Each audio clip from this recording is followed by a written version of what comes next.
Welcome to the Big Steps, Bold Stories podcast, episode 18, Find the Expert in You.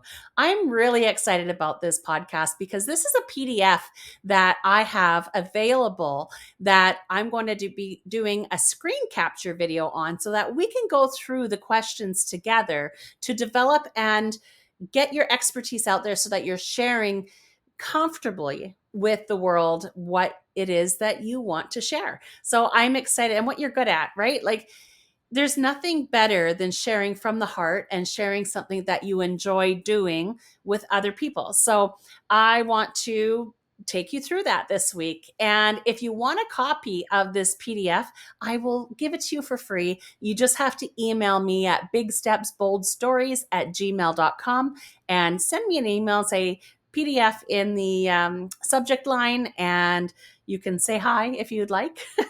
And I will send it to you, no problem. No questions asked, no opt-in, just send me an email. I'm super excited to get that in your hands and to go through it with you today. And I'm like so excited about this podcast and how it's going. I can't wait to share my next guest. It feels like a surprise to me, even though I already know who's coming on, but it still feels like super exciting. And I'm so thrilled to be able to bring these people who I've known for years onto the podcast, and they're just so wonderful. They have such great insight when it comes to pursuing your dreams and your goals and your passions, and they all offer something different, something that their expertise shines through, and they share something that will help you build something that will build legacy for the future, right? So I'm excited. So get ready for this week's podcast, Finding the Expert in You. Welcome to the podcast. This is episode 18, Find the Expert in You. I wanted to go through this PDF with you this week because I don't see a lot of people talking about this. I see people, you'll see a lot of people like cheerleading you on, like, fine, be the expert, do the thing. But the nitty-gritty of it is that it's a work of the heart. It is something that's not so easily shared, especially if it's something you've never shared with anyone before. Like deep down in your heart, you want to create a recipe book, or you want to dive into something new or a career change, or you want to share something that you're good at and that maybe not a lot of people know that you're good at. Like one thing that people don't know, something that I'm actually really advanced with, was playing saxophone. I was so advanced with saxophone that when I was in grade 7, I started taking band in grade 5, and then I did grade 6. And then when I hit grade 7, the grade 8 band teacher took over the grade 7 class. So he would come from the high school to test us. And the day that he tested us, I was like, this is weird. We've never been tested before. And then he came and he told each one of us individually what was going to happen. And he came to me and he says, "You can't be in this band." I said, I was so confused. I'm like, I love playing saxophone. I love this band. He says, "No, you need to come up to the high school."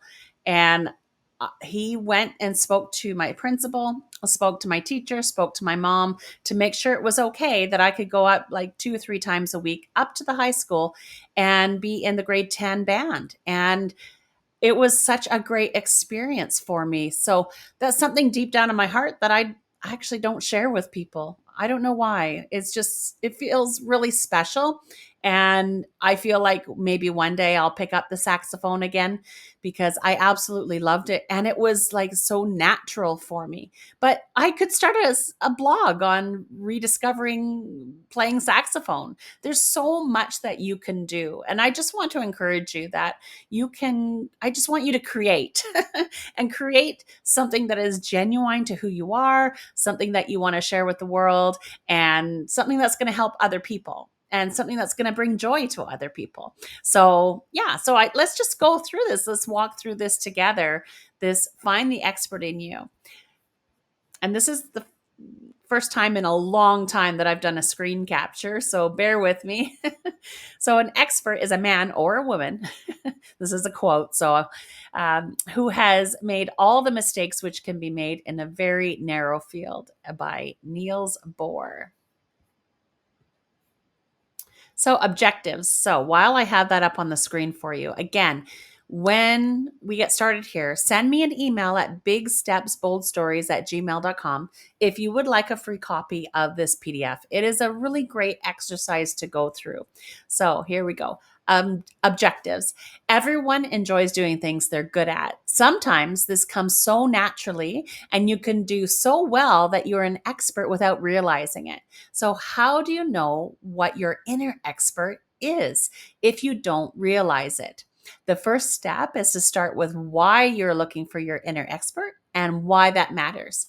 And the first part to really journal out is, why is finding your inner expert so important to you? And journal that out, write that out. And all these questions I'm going to give you, make sure you write it out. Grab a piece of paper and a pen, grab yourself a coffee. I've got my water here. So I may take a sip here and there. But yeah. And then the next question is, how would you use this expertise to help others? And how would knowing and using your expertise improve your life? I'm excited about this. And then the next page is notes. So let's show you that. Notes. Let's go to notes. There we go. So it's a nice big page full of notes that you can fill out and journal. And what are you best at? Now that you know why you want to find the expert in you, it's time to come up with what you can become an expert in. The easiest way to discover that is to start by thinking about what you're best at. These things are going to give you the best foundation to build an expertise around. So list what you naturally excel at without censoring, and then order them by putting a number next to each. And there's another big page of notes. And then physical gifts. Everyone has unique talents in different areas of life. Over the next several pages, think about what kinds of specific gifts you have in certain categories.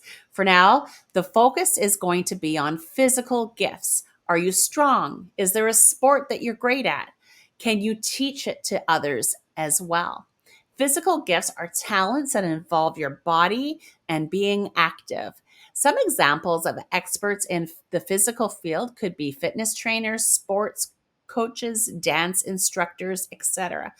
And then also, I'm just going to throw in there and add into the fact that if you, it's like at one point in my life, I took salsa dance lessons for 2 years, and I got to the advanced salsa dancing.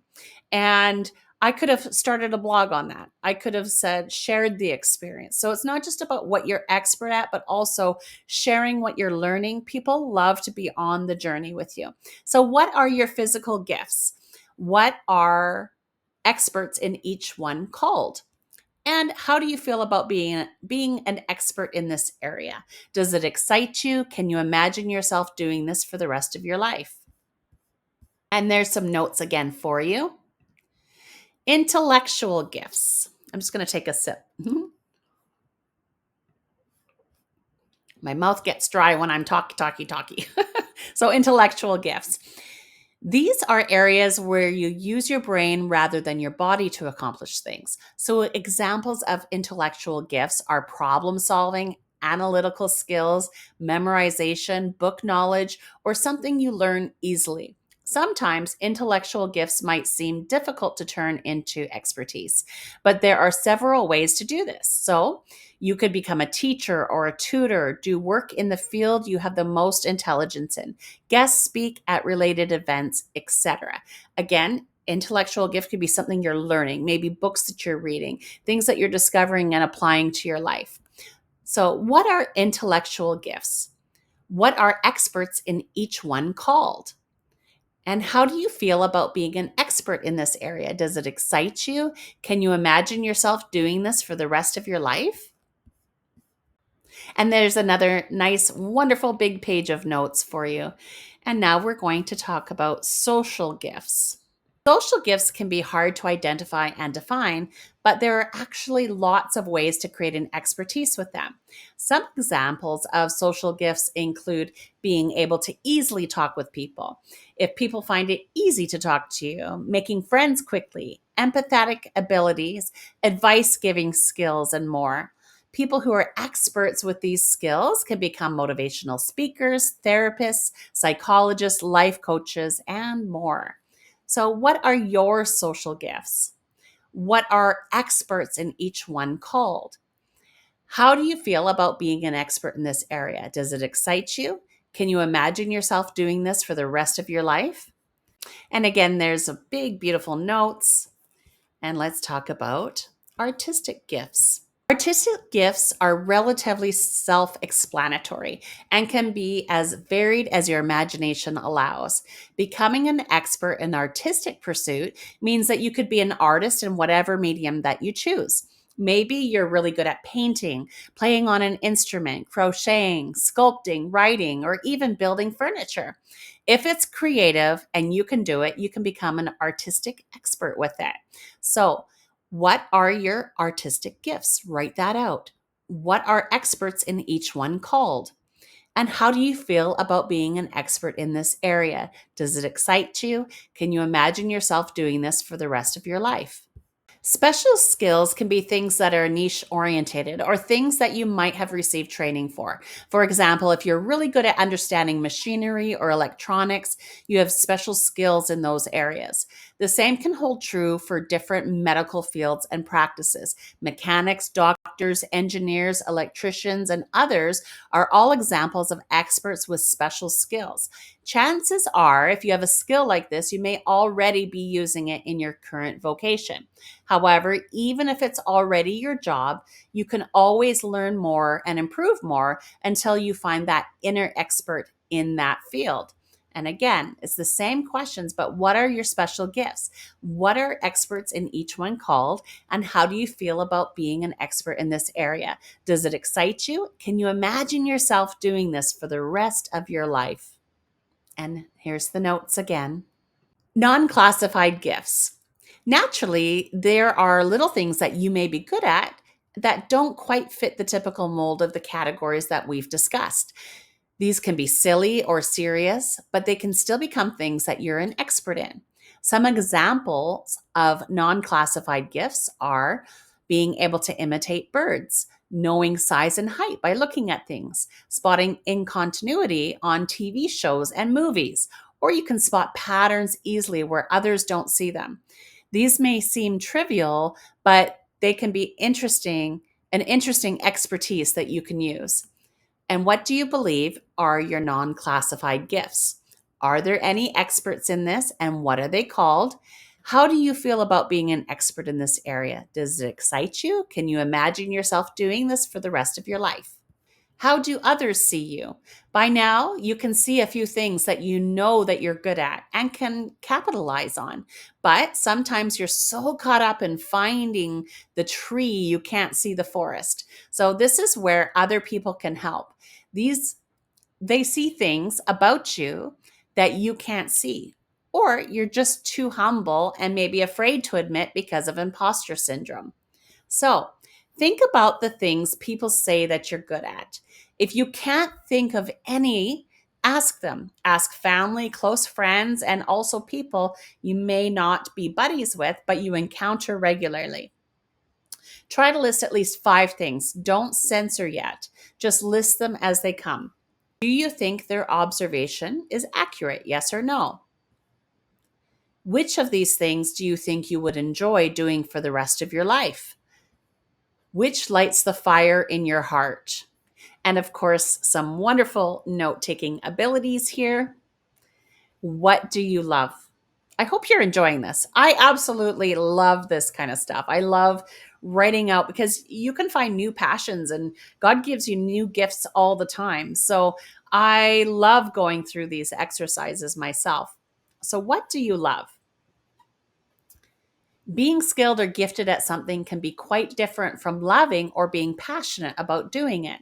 For example, someone who is skilled at programming might love photography more than making apps. 5 things you truly love doing or are passionate about. Write those down. 5 things. How skilled are you at that? Not at all, somewhat, or very. Is there any way this can be learned or acquired? Yes or no? Do you have the means, time, and capacity to learn it? Yes or no? Can this turn into a career or a business that you can see yourself doing for years on end? Yes or no? And then write any additional thoughts or questions that you may want to research. What do you enjoy doing the most? Now that you have a list of all your different gifts and what you love, go back and see which ones you would find the most fulfilling. Based on all of your answers previously, rank what you enjoy the most. Rank what you somewhat enjoy. And I get another page of notes. I love this PDF. It's so great. Finding the sweet spot. Now we're going to talk about finding the sweet spot.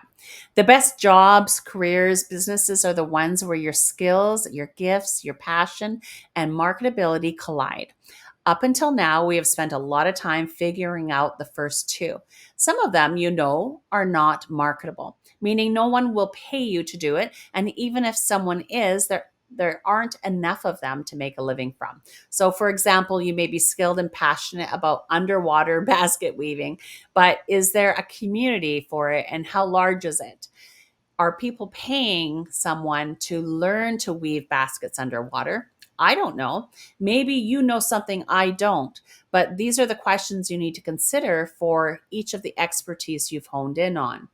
So, expertise number 1, 2, 3, you're going to fill this out on this PDF.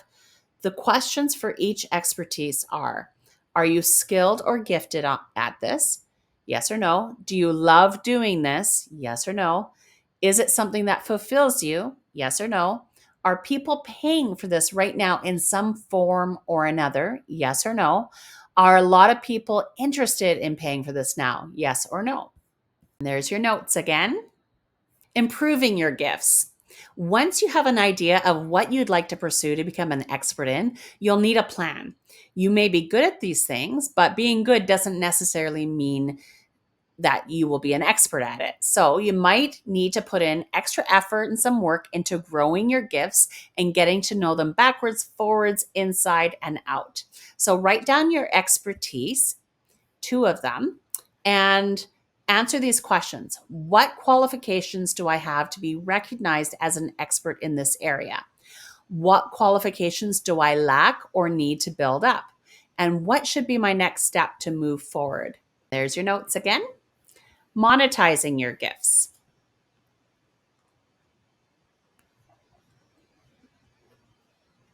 One of the most common goals and or results of becoming an expert in something is the opportunity to make a living from it. This is the stuff that I love too. Just about any expertise can become something that you can do to make money. All it takes is a little creativity and planning. Below, go over the gifts you want to work with and brainstorm some ways you can monetize it. So it goes over spots for 2 expertise. The first question is, how can you monetize it? Don't limit yourself to the obvious and get creative. And then there's a little section for other notes as well. And then we've got notes again and giving back. You can often use your expertise to give back to your community and or society as a whole. There are several ways to do this, from offering your services to charities, giving away lessons and courses for free, sharing how you became an expert. This is where you can find contentment and give purpose to what you're doing. Can you turn it into part of what you do? For example, if you're an excellent baker and you love baking and making bread, you can tell your customers that for every loaf of bread they buy, 1 healthy loaf is donated to the XYZ organization to feed the hungry in your community. Use the space below to come up with some ways to turn your expertise into something that you can find purpose in. I love this. I love giving back. I love volunteering and being part of community. And it is wonderful. And at the end of the day, this is what it's all about for me. Besides my children and my grandchildren, over and above that, it's community and how can I help other people with the gifts and the things that God has given me. So after that, again, we have notes and then planning for the future. So plan for the future. Now that you've found your expertise, it's time to take action. Write out a 5-year plan about how you're going to use your newfound knowledge and expertise to build your future. And that leaves space from year 1 to 5, what your goals are and what your next steps are going to be. So there you have it. I hope you enjoyed this podcast. I really like doing these types of things because to me, it's not just about dreaming and thinking about it, it's putting the action behind it and actually doing it. So I hope you have a wonderful week and I'll see you on the next podcast.